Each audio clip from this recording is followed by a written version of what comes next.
우리 가족의 현재와 미래를 위한 가정경제 늘 고민이시죠? 이 시간에 그 고민 모두 해결해 드리겠습니다. 지속가능한 가정경제연구소 이재문 팀장과 함께합니다. 안녕하세요. 네, 안녕하세요.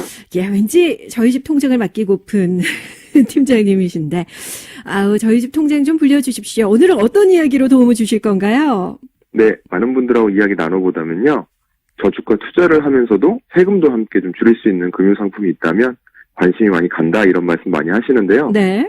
저는 오늘 이 두 가지, 그러니까 투자와 절세를 한 번에 할 수 있는 금융상품을 소개해 드리려고 합니다. 바로 비과세 해외 주식형 펀드라는 상품입니다. 비과세 해외 주식형 펀드. 시중에 참 다양한 상품들이 있는 걸로 알고 있는데 특별히 이 상품을 소개하는 이유가 따로 있을까요? 네, 맞습니다. 말씀하신 대로 다양한 상품들이 있는데요. 오늘 말씀드릴 해외 비과세 펀드는 올해까지만 가입이 가능한 상품이기 때문입니다. 2달 후면은 세제 혜택이 종료되다 보니까 관심 있는 투자자들의 많은 사랑을 받고 있는 상황입니다. 오늘이 11월 7일이니까 2달도 채 남지 않은 상황입니다. 그렇죠. 그러니까 이제 혜택을 볼 수 있는 시간이 얼마 남지 않았다라는 뜻인 거죠? 네, 맞습니다. 이제 유일한 절세 상품으로 주목받고 있기 때문에 이 상품에 이제 세제 혜택이 관심을 받고 있는데요. 네. 2달이 채 안 남았기 때문에 가입자들이 실제로 최근에 많이 늘어나고 있는 추세고요. 지금까지 총 2조 4천억 정도의 자금 유입이 됐는데 실제로 6월달 이후에 금액이 늘면서 9월 한 달에만 한 3,500억 이상의 자금이 크게 늘어나고 있는 상황입니다. 그러면요, 이 비과세 해외 주식형 펀드에 대해서 이제부터 자세히 좀 알아보고 또 투자를 하고 싶다는 분들은 행동으로 옮기셔야 될 것 같은데, 자, 먼저 간단히 어떤 상품인지 소개를 해주실까요? 네, 제목에서 보시다시피 이제 펀드인데요. 네네. 펀드 중에서도 해외 주식에 60% 이상 투자하는 펀드나 ETF에 투자할 경우에 매매 차익, 평가 차익, 환차익에 대해서 모두 비과세되는 절세 상품입니다. 그렇군요. 그럼 구체적으로 어떤 비과세 혜택을 볼 수 있다는 건가요?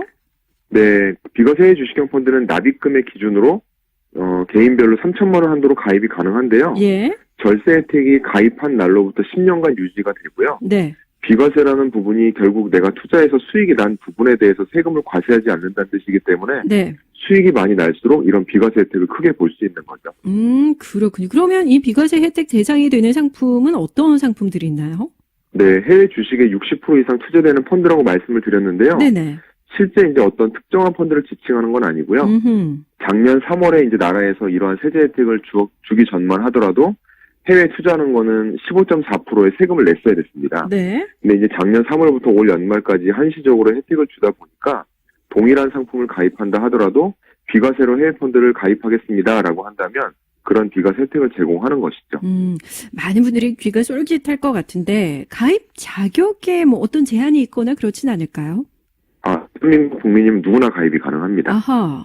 예, 어쩌면 이 부분이 가장 또 매력적인 부분일 수 있겠는데요. 네네. 가입 대상에 제한이 없기 때문에 세금에 신경이 많이 쓰이는 고소득자나 이제 거액의 자산가를 하더라도 가입이 가능하고 또 연령 제한도 없기 때문에 어린이도 가입이 가능합니다. 네. 그래서 인당 3천만 원 한도를 활용하면 두 가족이면 6천만 원, 세 가족이면 9천만 원 이렇게 한도를 충분히 활용하실 수 있는 거죠.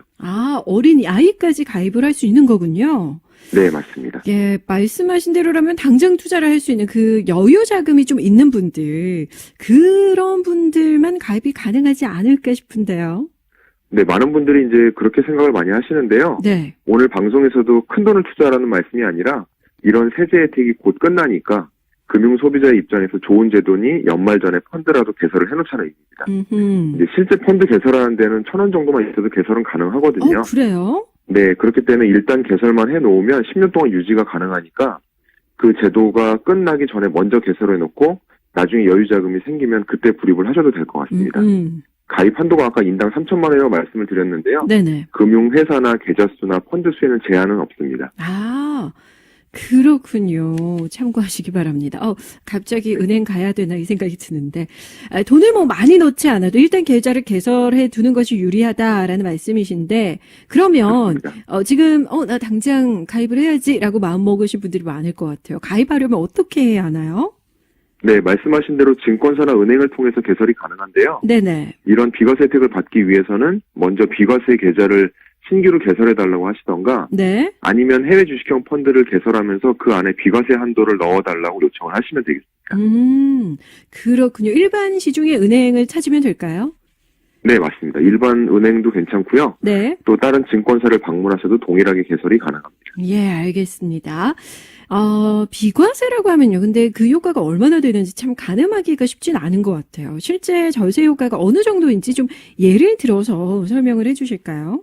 네, 간단히 예를 들어보면 3천만 원을 10년 한도로 연에 한 7% 정도 수익률로 투자를 한다 가정을 해보겠습니다. 네. 그러면 이제 3천만 원 돈이 이제 원금이 5,500만 원 정도로 이제 늘어나게 될 텐데, 네네. 여기서 이제 세금을 비교해 보면 일반적인 펀드는 447만 원 정도의 세금을 내게 되는데, 특히 이제 종합소득세 과세 대상자인 경우에는 세금이 1,213만 원 정도까지 늘어나게 됩니다. 예. 그런데 이제 이런 부분들이 다 비과세가 되다 보니까 네네. 특별히 세부담이 큰 고소득자의 경우에는 혜택이 더 크다고 볼 수 있겠습니다. 그렇군요. 이렇게 예를 들어서 설명을 들으니까 더 쉽게 와닿는 것 같습니다. 10년 동안 비과세 혜택을 가져갈 수 있다라고 말씀을 하셨는데, 그러면 이렇게 유지를 하다가 중간에 깬다든가 유지하기 어려운 상황이 되면 좀 손해를 볼 수도 있지 않을까 싶은데요. 어때요?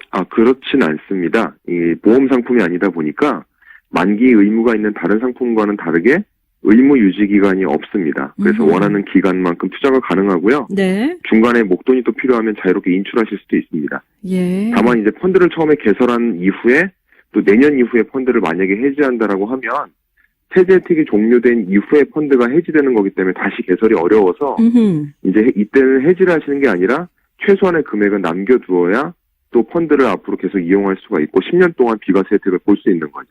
그렇군요. 유념하셔야 될 것 같습니다. 자, 그럼 마지막으로 좀 유의해야 할 점이 있다면 어떤 것들이 있을까요? 네, 투자 상품이라는 점을 유의하셔야 되겠습니다. 해외 주식에 60% 이상 들어가 있다 보니까 오랜 시간 동안 성장성 있는 분야에 장기 투자하면은 높은 수익을 얻을 수 있을 거라고 기대가 되는데요. 네. 하지만 반대로 이제 투자 기간이 짧거나 혹은 변동성이 심한 곳에 투자하게 되면 손실을 입을 수도 있기 때문에 네네. 내가 어디에 투자할지 어떤 목적으로 할지를 먼저 생각해 보시고 활용하시는 게 좋은 방법일 것 같습니다. 네. 잘 활용하셔서 여러분들 가정경제, 가정살림에 도움이 되셨으면 좋겠습니다. 네, 오늘 말씀 여기까지 듣겠습니다. 고맙습니다. 네, 고맙습니다. 네, 지금까지 지속가능한 가정경제연구소 이재문 팀장과 함께했습니다.